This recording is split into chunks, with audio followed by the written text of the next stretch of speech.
صلوا عليه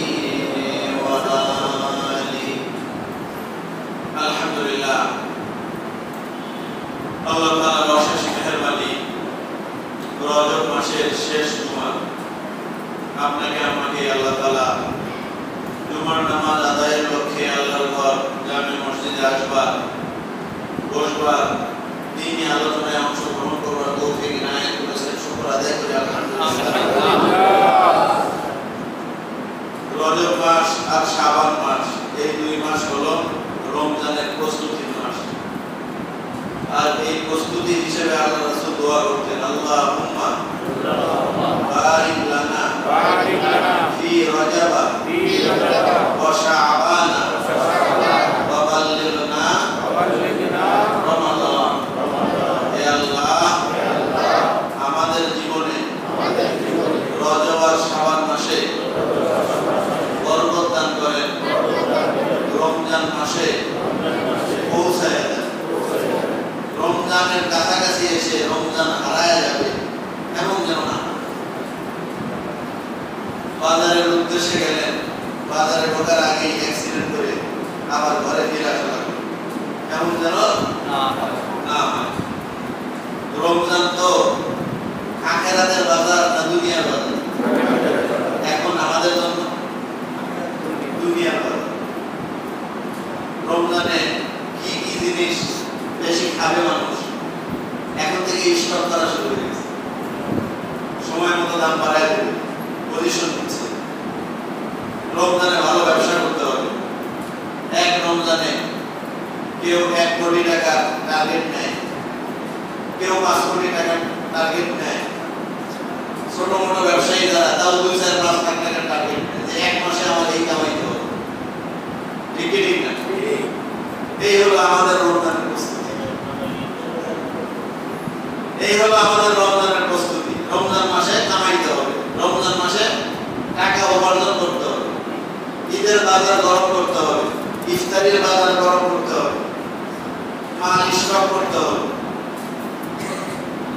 যারা ইমানদার তারা সারা বছর ব্যবসা করে আর রমজান মাসে নিয়ত করে যে এই মাসে আমি কোনো ব্যবসায় লাভই করব। এরকম বান্দা দুনিয়াতে আছে না? আছে। সারা বছর ব্যবসা করে আর নিয়ত করে রমজান মাস আমার ব্যবসা প্রতিষ্ঠান বন্ধ থাকবে, আমি বাইতুল্লাহ আর মদিনায় 15 দিন আর 15 দিন 30 দিন মেকআপ করে কাটাই। এরকম আল্লাহর বান্দা আছে না? আছে। যদি দেখতে চান আরব দেশে যান। রমজানের ঈদের রমজানের চাঁদ ওঠার আগে তারা পুরা 1 মাসের প্রস্তুতি নিয়ে সেই বাড়ি রিয়াদে, বাড়ি দাম্মামে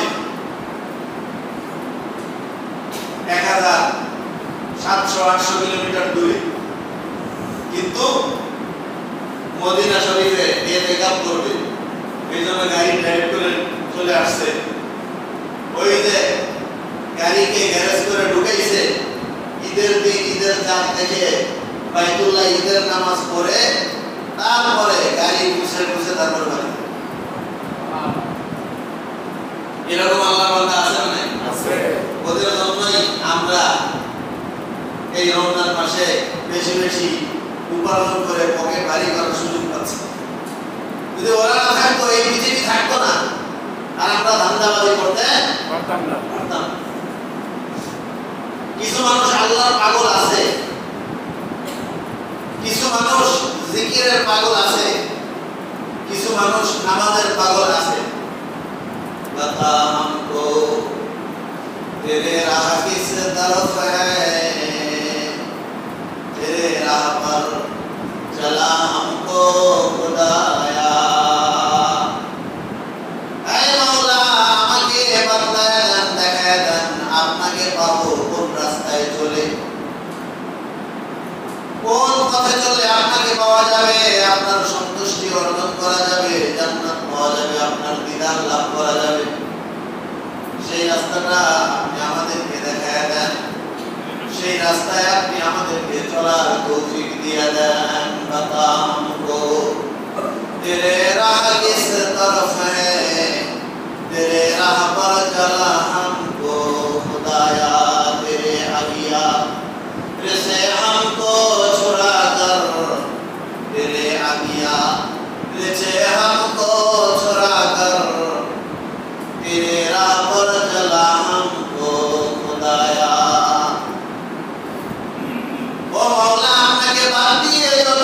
জিনিসের মজা আছে, বিবির মজা, টাকার মজা, জমির মজা, বাড়ি গাড়ির মজা, এই সমস্ত মজা আমার অন্তর থেকে বের করে দেন। এই সমস্ত মজাদার জিনিসের সাথে আমার যে সম্পর্ক হয়ে গেছে এই সম্পর্ককে একটু কেটে দেন। এই সম্পর্ক আমি চাই না, এই সম্পর্ক থেকে বিচ্ছিন্ন হয়ে যেতে চাই। তেরে আগিয়া মেরেছে হামকো ছোড়া কর, এই সমস্ত আপনার গায়রুল্লাহর সকল সম্পর্ক থেকে আমাকে সম্পর্কচ্যুত ঘটায়া দেন। তেরে রাহ পর চলা হামকো খুদায়া, गुनाहों की किश्ती डुबा दे खुदाया, शराबे मोहब्बत पिला दे खुदाया। এই দুনিয়ার মহব্বতে পড়ে, টাকা পয়সার মহব্বতে পড়ে, গাড়ি বাড়ি জমি জমার মহব্বতে পড়ে, বিবি আর সুন্দর নারীর মহব্বতে পড়ে জীবনকে তো আমি ধ্বংস করে দিয়েছি। কত শত জেনে না জেনে, বুঝে না বুঝে, প্রকাশ্য গোপনে আলোতে অন্ধকারে কত অপরাধ, কত অন্যায়, কত অত্যাচার, কত গুনাহের কাজ আমি করেছি। গুনাহোं की किश्ती डुबा दे खुदाया, এই গুনাহের যে সামান আমি তৈরি করেছি, এই গুনাহের যে কিস্তি আর জাহাজ আমি তৈরি করেছি, এই গুনাহের জাহাজকে আপনি আখিরাতের তরিতে, আখিরাতের কিনারায়, আখিরাতের ঘাটে না ভিড়ায়া এই মাছ সমুদ্রের মধ্যে ডুবাইয়া দেন। এই গুনার জাহাজ নিয়ে যেন আপনার দরবারে হাজির হওয়া না লাগে। গুনাহোं की किश्ती डुबा दे खुदाया, शराबे मोहब्बत पिला दे खुदाया। আপনার হাসরের ময়দানে আপনার সামনে যখন আমি হাজির হব তখন যেন আমার অন্তরের মধ্যে শুধুমাত্র আপনার মহব্বত থাকে, আর কোনো কিছু আমার সাথে না থাকে। শরাবে মোহব্বত পিলা দে খুদায়া, আপনার মহব্বতের শরবত পান করে আমি যেন মাতওয়ালা হয়ে যাই, আমি যেন বেহুশ হয়ে থাকি। বেদে সাকিয়া আবে আদেশ লেবাস কে মস্তি কুনদ আহলে দিল ইতিবাস, মোইলাল দর সাগের সরনেগার বহুত রোহ পরওয়ার ঝুলালে নেগার। খুশাত শেরো জার পাবেশ, খুশা লজ্জতে দর্দে আসহাবেশ, खुशा मैं परस्ती से साहिब दिला, खुशा जो के मस्ती से अहले दिला।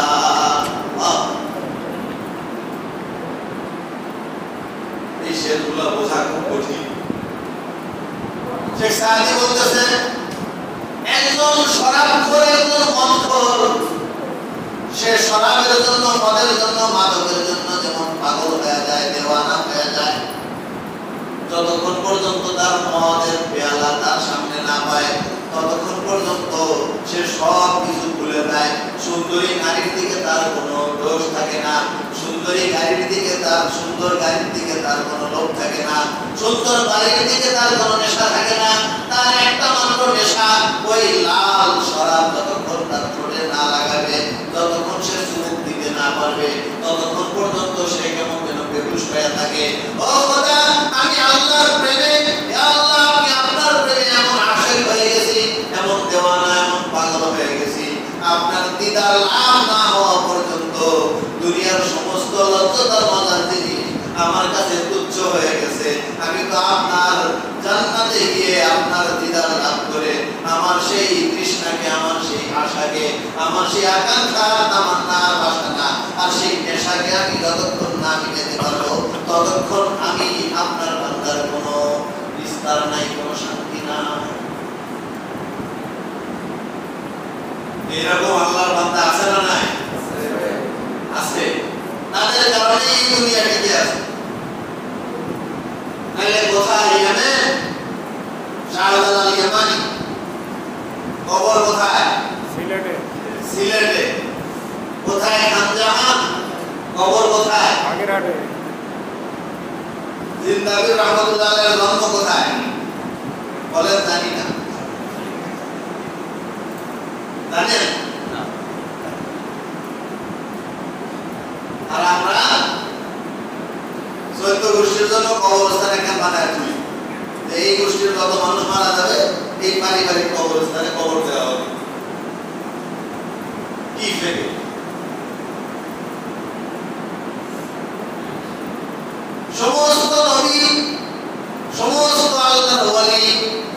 সমস্ত আল্লাহর প্রেমের আশিক যারা ছিলেন সকলের কথা একটাই ছিল, আল্লাহ গো তোমার প্রেমে পাগল হয়ে তোমাকে কোথায় পাওয়া যাবে, কোন কাজ করলে পাওয়া যাবে?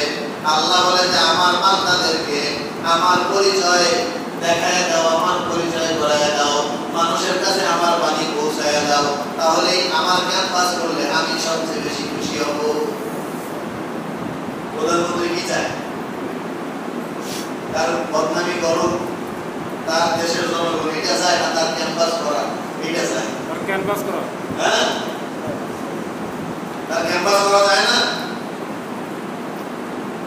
প্রত্যেকেই চায় যে আপনার পরিচয়টা, আপনার সুনামটা মানুষ যেন করে। আমিও চাই, আপনিও চান, চান না চান না? আল্লাহ তাই চায়। আল্লাহ কি চায়? আল্লাহ তাই চায় আমার যে বান্দা আমার সুনাম, আমার সুখ্যাতি, আমার গৌরব, আমার কিবরিয়াই, আমার জাবারুত, আমার জালালিয়াত, আমার খালকিয়াত, আমার কুদরত, 99 নাম, ওয়ালিল্লাহিল আসমাউল হুসনা, ওয়ান্না লিল্লাহি 99 ইসমান মান আহসাহা দাখালাল জান্নাহ। আল্লাহ তাআলার 99টা নাম আছে। এই 99টা নামের প্রচার যারা করবে, এই 99টা নাম যারা মুখস্থ করবে, এই 99টা নাম যারা বলবে, এই 99টা নামের প্রচার প্রসার যারা করবে, আমি আল্লাহ তাদের জান্নাত দিয়া দেব। সুবহানাল্লাহ। তাহলে আল্লাহ কি চায়? তার ক্যাম্পাস করুক। আল্লাহ কি চায়? ও আমার আশিক, ও আমার প্রেমিক, ও আমার পাগল বান্দা, আমাকে পাওয়ার একটা মাত্র রাস্তা, আমার ক্যানভাস করো। কি রাস্তা? আমার শাহজালাল ক্যানভাস করতে করতে ইয়ামান থেকে সিলেটে আইসা শাহাদাতের মওত লাভ করছে। কামজাহান বাগেরহাটে শেষ করছে। মাইনুদ্দিন চিশতি ভারতে গিয়ে শেষ করছে। এইভাবে আব্দুল কাদের জিলানী, এইভাবে বাহাউদ্দিন নকশবন্দি, এইভাবে মুজাদ্দিদ আল-ফিসানি। কেউ কি নিজের এলাকায় কবরস্থান বানায় দিয়ে গেছিল? বলেছেন। এবং সকলের কথা একটাই ছিল, আমার মওত যখন যেখানে হবে সেখানেই দাফন করে দিবে, যাতে করে সাক্ষী থাকে ওই জায়গা যে আল্লাহ আপনার এই পাগল বান্দা জন্মাইছিল এই জায়গায়, আপনার ক্যানভাস করতে করতে করতে করতে করতে এই জায়গায় এসে তার হায়াত শেষ হয়ে গেছে।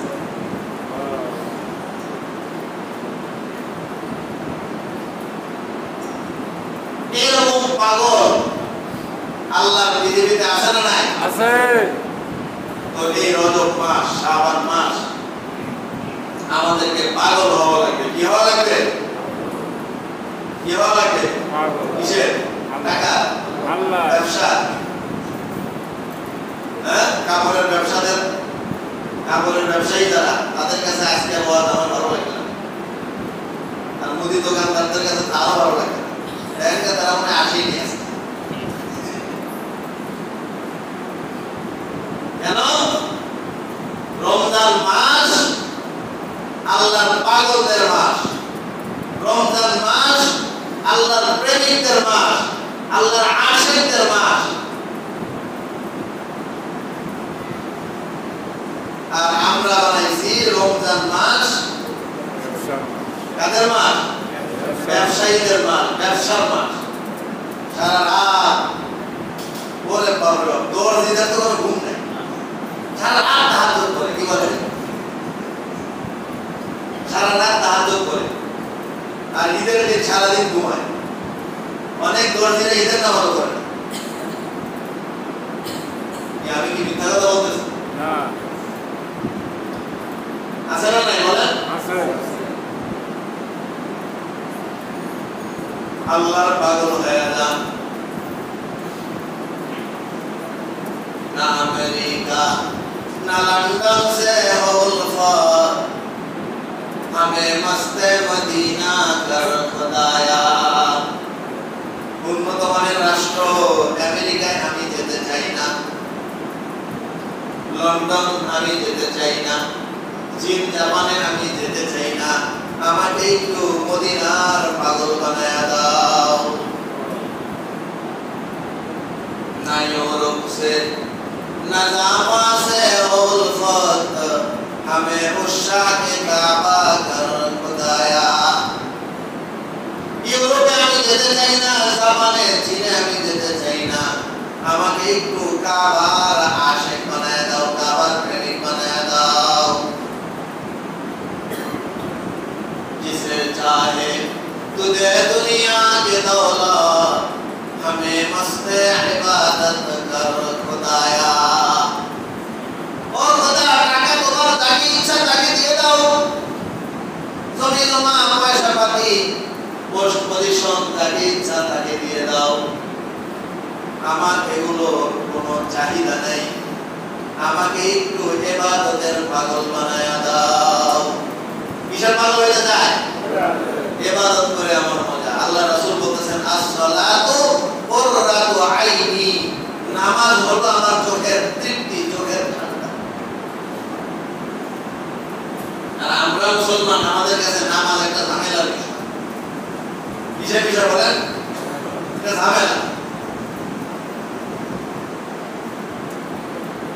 গত সপ্তাহে শেখ নাসির বিল্লাহ মাক্কি সাহেবকে নিয়ে যশোরে একটা কারখানা পরিদর্শন করতে গেছিলাম। কারখানার মালিক একজন বড় আল্লাহওয়ালা, বড় আলেম। তো কারখানার ভিতরে প্রায় 200 উপরে কর্মচারী আছে। তাদের জন্য আলাদা সুন্দর একটা মসজিদ বানিয়েছে। সুবহানাল্লাহ। নামাজের টাইমে সমস্ত কাজ অফ, সব এসে মসজিদে নামাজ পড়তেছে। তাহলে রাসূল বললেন যে এনারা হলো প্রকৃত ব্যবসায়ী, অন্য ব্যবসায়ীদের এইরকম ব্যবসায়ীদের কাছ থেকে শিক্ষা নেওয়া। এনার আদর্শ। আজকে যদি সে নিজে বেনামাজি হতো তাহলে এই 200-250 কর্মচারী একজন নামাজ পড়ত। সে নিজে নামাজি হওয়ার কারণে, সে নিজে আলেম হওয়ার কারণে, সে নিজে দিনদার পরহেজগার আল্লাহওয়ালা হওয়ার কারণে তার অধীনে 250 কর্মচারী কাজ করতেছে। সবাই আযান হওয়ার সাথে সাথে ওযু করে মসজিদে এসে নামাজ পড়তেছে। এটা কারখানা পরিদর্শন করলাম না মাদ্রাসা পরিদর্শন করলাম বুঝলাম।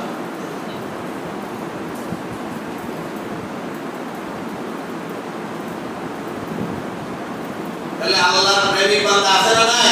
আছে। টাকার পাগল সবাই না, কিছু কিছু মানুষ আছে যারা নামাজের পাগল। কিসের পাগল? নামাজের পাগল।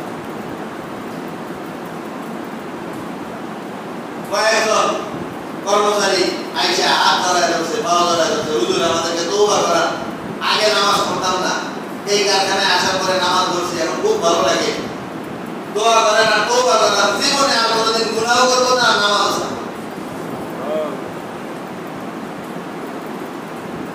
जिसे चाहे तू दे दुनिया की दौलत हमें मस्त इबादत कर खुदाया।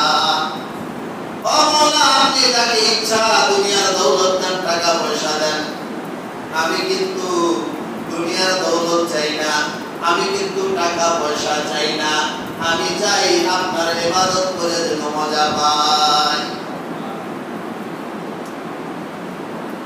আচ্ছা, তারা নামাজ পড়ে না, তারা খায় না, আর আমরা যে নামাজ পড়ি, মনে করেন আজকে জুমার নামাজ আপনারা পড়তে আসছেন, এই পৃথিবীতে মনে করেন যে 150 কোটি মুসলমান, আর বাকি 550 কোটি তো কাফের, বেদিন, অমুসলিম।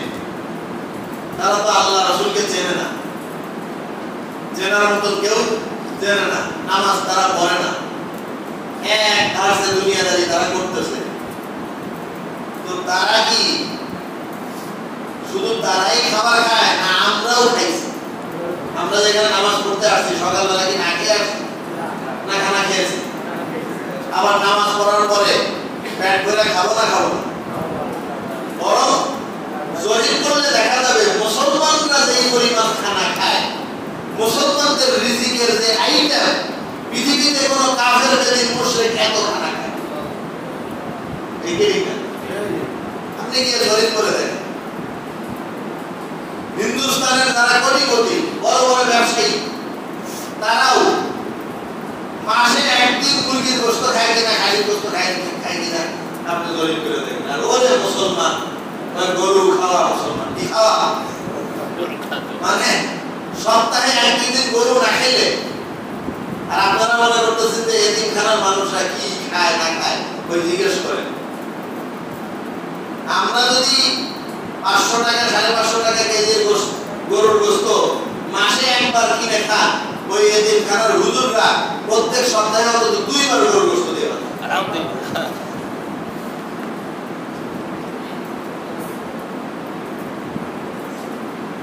কেন? আপনারা হয়তো আলেম ওলামাদের প্রতি অত সুনজর দেন নাই। আলেম ওলামাদের প্রতি আপনাদের অবহেলা আছে যে এরা খাবে কি, এদের কোনো সরকারি সার্টিফিকেট নাই, এরা কোনো চাকরিতে অ্যাপ্লিকেশন করতে পারবে না, এরা বাংলা ইংরেজি জানে না, এরা খাবে কি, এই টেনশনে আপনি মরতেছেন। কিন্তু আপনার বাবা যখন মারা যাবে তখন 4 দিনের দিন একবার মিলাদ করাবেন, 40 দিনের দিন একবার মিলাদ করাবেন, আবার প্রত্যেক বছরে ওই তারিখ আসলে বাবার কথা মনে পড়ে আবার মিলাদ করাবেন। আচ্ছা, মিলাদের সময় কোন স্কুলের ছাত্রকে দাওয়াত দেন? দাওয়াত দেন? কলেজের ছাত্র না ইউনিভার্সিটি ভাইস চ্যান্সেলর ভিসি কে দাওয়াত দিয়ে তাকে বলেন যে আপনার ইউনিভার্সিটি থেকে সবচেয়ে বেশি যে জেনারেল সেঞ্চুরি করছে, হ্যাঁ, খুব ভাইরাল পারসন, তাকে আইনা আমার বাড়িতে একবেলা খানা খাবেন, এটা বলেন? কাকে দাওয়াত বলেন? ওই এতিমখানার মাদ্রাসার হুজুর বলেন যে 10 জন ছাত্র নিয়ে এসে বা 100 জন ছাত্র নিয়ে এসে, অথবা আপনার তৌফিক থাকলে হুজুর আপনার মাদ্রাসার ছাত্র সংখ্যা কত, বলে 500, কয় অমুক দিন বুধবারে জোহরের সময় আমি আপনাদেরকে খানা খাওয়াবো। কি খাওয়াবেন বলেন? কয় আলুর দম, গরুর গোশত আর ডাল আর দই থাকবে। কত লাগবে? কয় বেশি না 50,000 টাকা লাগবে। ঠিক আছে, সব আমার দায়িত্ব। আছে না নাই বলেন? আছে। এই সপ্তাহে সলিমুদ্দিন খাওয়া হচ্ছে, পরের শুক্রবারে সলিমুদ্দিন আর গলিমুদ্দিন দুইজন একসাথে আছে। কয় না, একজনেরটা বুকিং হয়ে গেছে, আপনি হয়তো শনিবারে খাওয়াইতে হবে নাহলে বা। ঠিক আছে হুজুর, আমি শনিবারে খাওয়াবো। তাহলে এই সপ্তাহে একজন খাওয়াইলো, পরের সপ্তাহে কয়জন খাওয়াচ্ছে? হুজুররা খায় না খায়? খায়। এই রিজিকের বন্টন কার পক্ষ থেকে হচ্ছে? আল্লাহর পক্ষ থেকে। কার পক্ষ থেকে হচ্ছে বলেন? আল্লাহ। অনেকে এটা খারাপ চোখে দেখে, কয় হুজুররা নিজের টাকা দিয়ে কিনা খায় না, পরের পকেটের টাকা খায়। এই কথা বলিয়া হুজুরদেরকে আপনারা ইনসাল্ট করেন, অপমান অপদস্থ করেন। কয় নিজের টাকা খায় না, খালি পরের টাকা খায়। দাওয়াত খেতে খেতে কয় হুজুর পেট এত বড় বানিয়েছে। বলেন না বলেন না? এখন তো চুপ করে থাকবেন। বলেন না বলেন না? বলেন। আচ্ছা, হুজুররাই শুধু পরেরটা খায় না মন্ত্রীরাও খায়? মন্ত্রীরাও খায়। খায় না খায় না? আরে মন্ত্রী সবের খবর নিয়ে দেখেন কয়দিন নিজের ঘরে খায়। বেশি বললাম, পরেরটা সবাই খায়, কয় সব মাছের গু খায়, এইরকম মাছের নাম কি? ঠিক। পরের পকেটেরটা সবাই খায়, কিন্তু নাম হয় কাগো হুজুর গো। কেন? হুজুররা তো প্রতিবাদ করে না, ধৈর্য ধরে সবর করে। হুজুররা কারো থেকে কাইদা সুরে খায় না, কারো থেকে চাঁদা ধরে খায় না, কারো থেকে জোরপূর্বক খায় না। কিন্তু যাদেরকে আপনারা খুব ভালো মনে করতেছেন, তারা তো নিজের পকেটের টাকা খায় না, বরং তার পকেটে নিজের উপার্জনকৃত কোনো টাকাই নেই। যা আছে সব মানুষের উপর থেকে জুলুম নির্যাতন করা, চান্দা ধরা পয়সা বিক্রি। সুতরাং রিজিকের মালিক কে? আল্লাহ। খাওয়ান কে? আল্লাহ। তো আল্লাহ তাআলা খাওয়ান, এই জন্য খাওয়া নিয়ে এত টেনশন করা লাগবে না। খাওয়ার পাগল হবেন না, আপনি আল্লাহর পাগল হন, ইবাদতের পাগল হন। আপনার খাওয়ার টাইমে আল্লাহ খাওয়া পৌঁছায় দেবে। সম্মান আপনি যতটুকু পাবেন, আরেকজন দুনিয়াদার এতটুকু সম্মান কোনোদিন পাবে না। আমেরিকার প্রেসিডেন্ট ছিল কিছুদিন আগে, কে জানি তার নাম? Donald Trump. হ্যাঁ,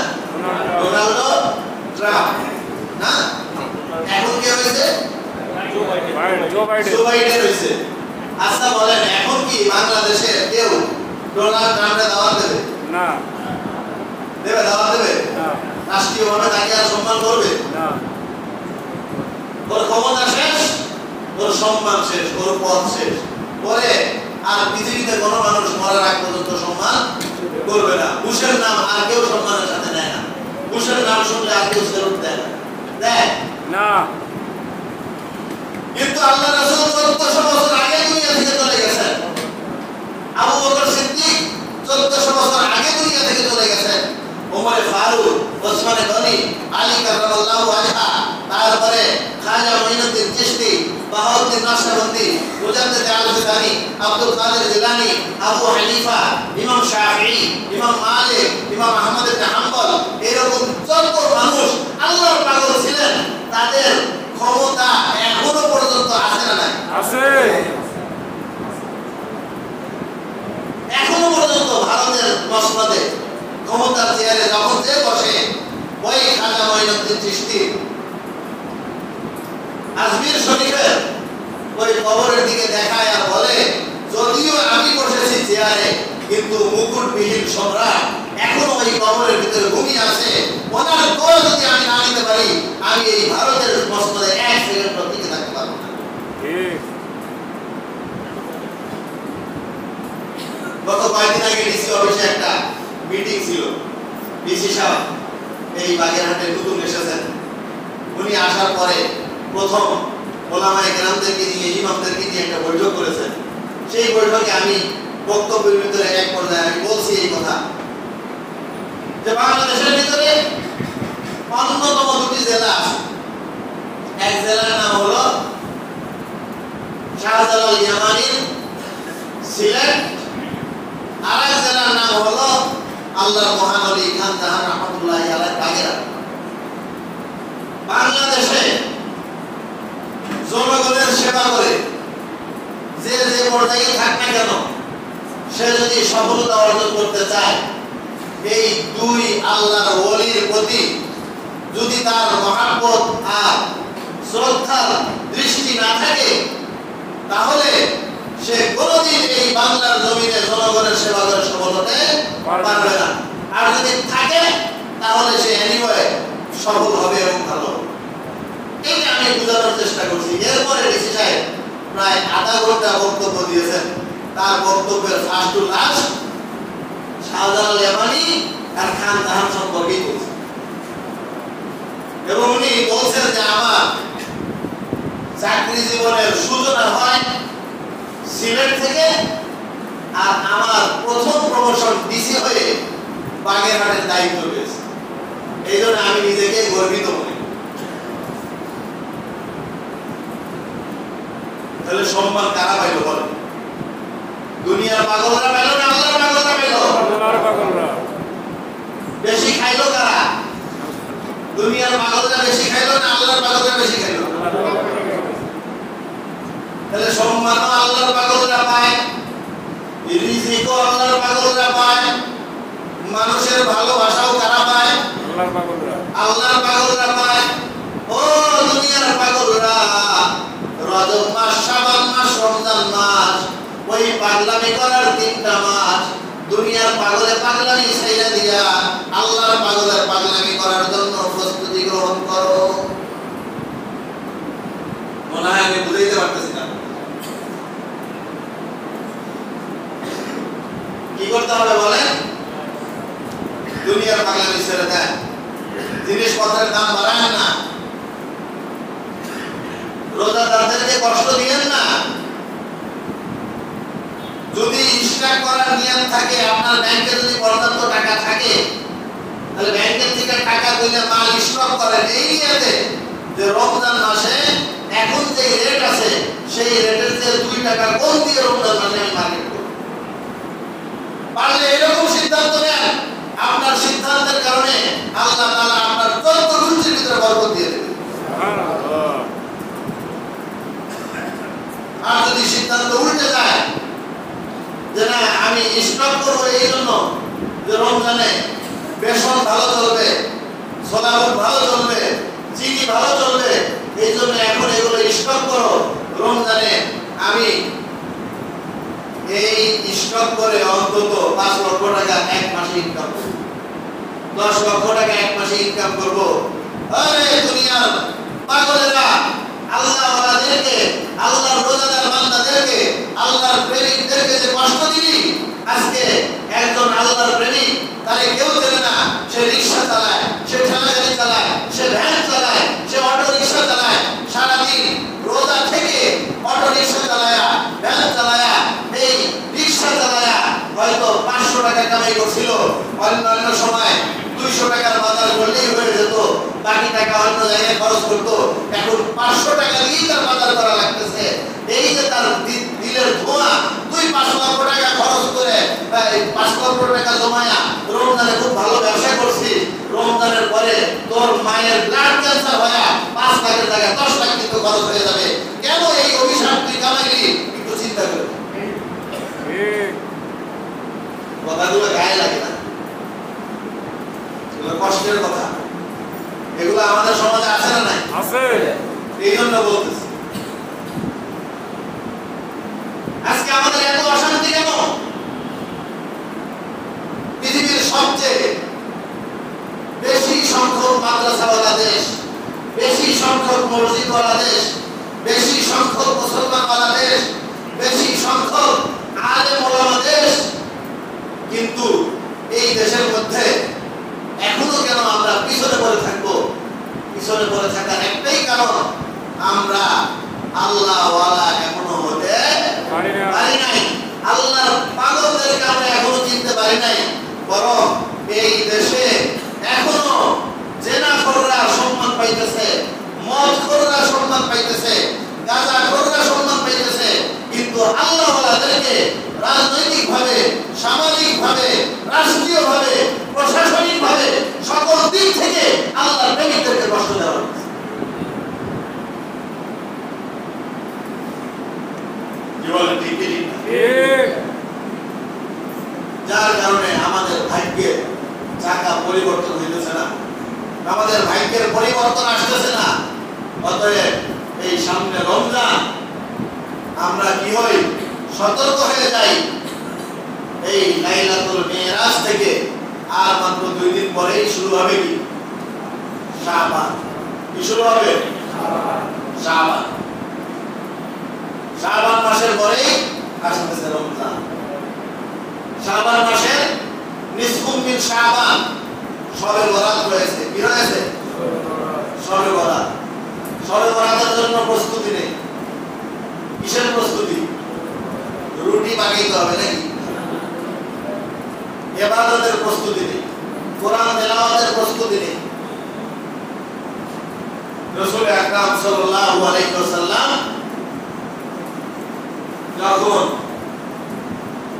ওই বন্দী জীবন থেকে বের হলেন, বন্দী জীবন থেকে বের হওয়ার পরে রাসূলের হৃদয়ের যে কষ্ট ছিল, দুঃখ দুর্দশা ছিল, সেই দুঃখ দুর্দশা ঘুচায় দেওয়ার জন্য, সান্ত্বনা দেওয়ার জন্য আল্লাহ তাআলা সূরা দোহা নাযিল করলেন, যেটা গত শুক্রবারের আগের শুক্রবারে আলোচনা করেছি।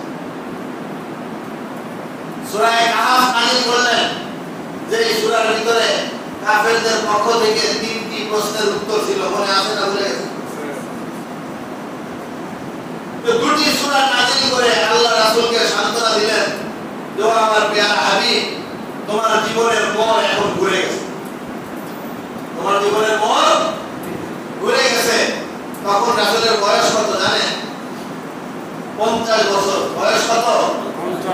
50 বছর।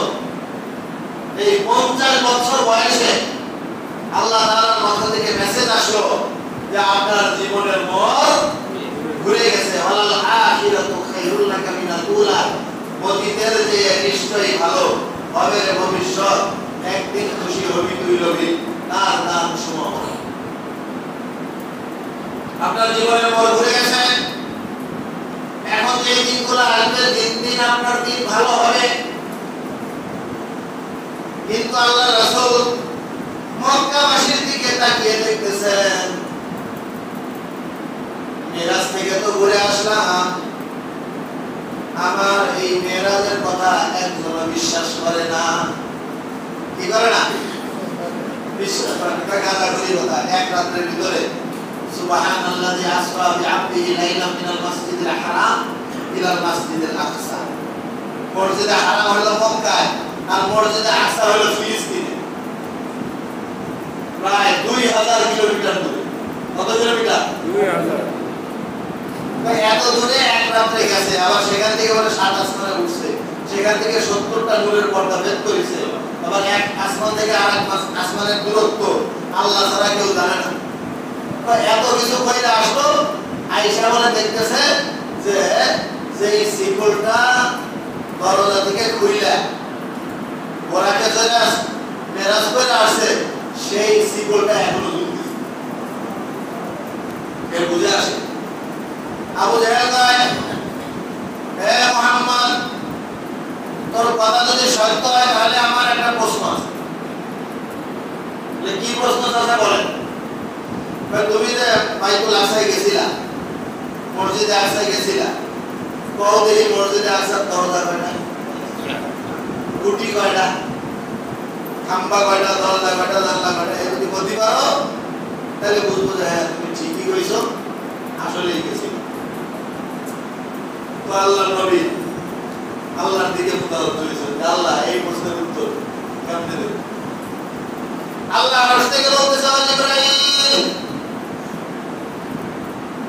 আমার নবী 50 বছর ধরে কষ্ট করেছে আমি ওয়াদা দিয়েছি আর কষ্ট তোমার জীবনে থাকবে না তোমার সামনের দিনগুলো পিছনের দিনগুলোর চেয়ে ভালো হবে আজকে যে কঠিন প্রশ্নের সম্মুখীন হয়েছে এইটার জন্য আর সময় নেওয়ার দরকার নাই ইনস্ট্যান্ট সওয়াব দেওয়ার ব্যবস্থা করে দাও জিবরাইল বলে কি করে ব্যবস্থা করব ওই মসজিদে আকসার পুরো নকশা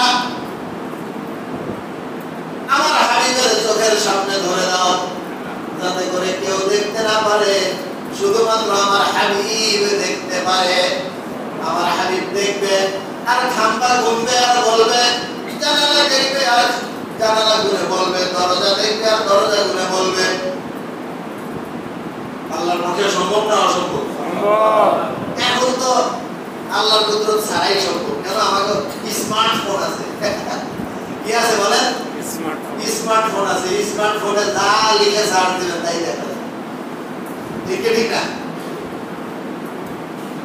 যেই যুগে স্মার্টফোন আছে সেই যুগের মানুষের জন্য ঈমান আনা খুব সহজ তো আল্লাহ রাসূল 1400 বছর পরে যে স্মার্টফোন আসবে সেই স্মার্টফোনের নমুনা ওই 1400 বছর আগে আল্লাহর রাসূলকে বাইতুল আকসা দেখায় দিয়েছে ঠিক না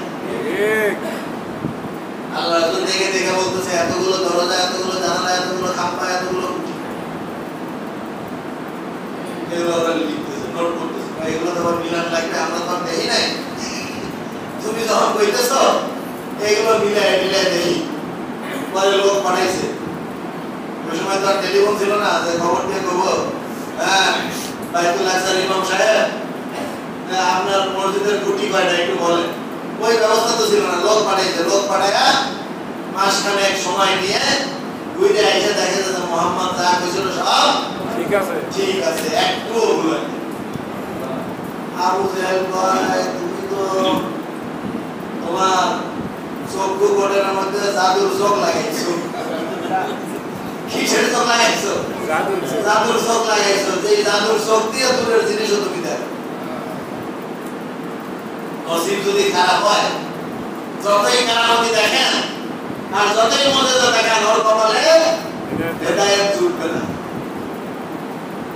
কিন্তু মুসলমানরা তো আবু বকর সিদ্দিক বলতেছেন কি সাদাকতা ইয়া রাসূলুল্লাহ যেটা গত শুক্রবারে নাসিরুল্লাহ মাক্কি বলে গেছেন যে এই মেরাজের এই ঘটনা চোখ বুজে বিশ্বাস করার কারণে আবু বকর কি হয়েছে সিদ্দিক হয়েছে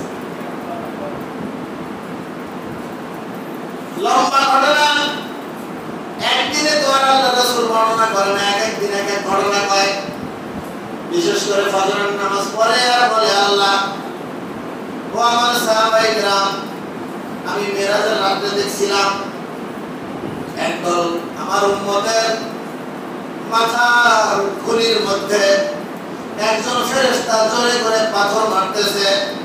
পাথর মারার সাথে সাথে তার খুলিটা ছিন্ন ভিন্ন, মগজগুলো ছটকায় পড়তেছে। আবার পাথর ঘুরায় আনতে আনতে মাথা ঠিক হয়ে যাইতেছে, আবার পাথর মারতেছে। এইভাবে কিয়ামত পর্যন্ত চলবে বলে বলতেছে। আমি জিজ্ঞাসা করলাম, ও ইব্রাহিম, একটু জিজ্ঞেস করেন আমার এই উম্মতের কি অপরাধের কারণে তাকে এই শাস্তি দেওয়া হচ্ছে? জিবরাইল আলাইহিস সালাম জিজ্ঞাসা করলে ওই ফেরেশতা উত্তর দিতেছেন, যেই ফেরেশতা মাথার খুলি ছটকাইতেছে, বলে আপনার এই উম্মত নামাজ পড়ে নাই। আপনার এই উম্মত কি করে নাই? নামাজ পড়ে নাই। এরকম একটা দুইটা না, অসংখ্য ঘটনা আছে যেটা মেরাজের আলোচনার মধ্যে বিভিন্ন মজমায় আপনারা শুনেছেন। তাহলে কি বুঝলাম? এই রজব মাস, শাবান মাস, রমজানের জন্য প্রস্তুতি নেব। এখন থেকে নামাজ পড়বো আর ছাড়বো না। আর আখিরাতের পাগল হব, আল্লাহর পাগল হব, রাসূলের পাগল হব, দুনিয়ার পাগল হব না। যদি আমরা আখিরাতের পাগল হতে পারি, আল্লাহ আল্লাহ রাসূলের পাগল হতে পারি, তো সম্মান কার জন্য অপেক্ষা করতেছে? আমার জন্য। দুনিয়ার পাগল হয়ে লাভ নেই বাবা। যেই টাকা আপনি দুনিয়ার পাগল হয়ে কামাবেন, আখিরাতের পাগল হয়ে দেখেন তার চেয়ে বেশি পয়সা কামাবেন। যেই সম্মান আপনি দুনিয়ার পাগল হয়ে অর্জন করবেন, আখিরাতের পাগল হয়ে দেখেন তার চেয়ে বেশি সম্মান অর্জন হবে। যেই মানুষের ভালোবাসা আপনি দুনিয়ার পাগল হয়ে অর্জন করবেন, আপনি আখিরাতের পাগল হন, আল্লাহ আল্লাহ রাসূলের পাগল হন, দেখবেন যে তার চেয়ে বেশি মহব্বত মানুষ অন্তর থেকে আপনাকে করতেছে। তো যেই দুনিয়ার ভালোবাসা পাওয়ার জন্য, দুনিয়ার সম্মান পাওয়ার জন্য, দুনিয়ায় বেশি খাওয়ার জন্য আমরা আল্লাহকে ছেড়ে দিয়া, আখিরাতকে ছেড়ে দিয়া দুনিয়ার পিছনে ছুটতেছি। আরে দুনিয়া ছেড়ে দিয়ে আল্লাহর পিছনে ছুটেন, আল্লাহও পাবেন, ওগুলোও পাবেন। দেখে ঠিক তাহলে আমাদের কোন দিকে যাওয়া উচিত বলেন? আল্লাহর পথে। এই জন্য সিদ্ধান্ত নেন, আল্লাহ তাআলা আমাদেরকে সঠিক রাস্তায় চলবার তৌফিক দান করেন। ওয়া আখির দাওয়ানা আলহামদুলিল্লাহি রাব্বিল আলামিন।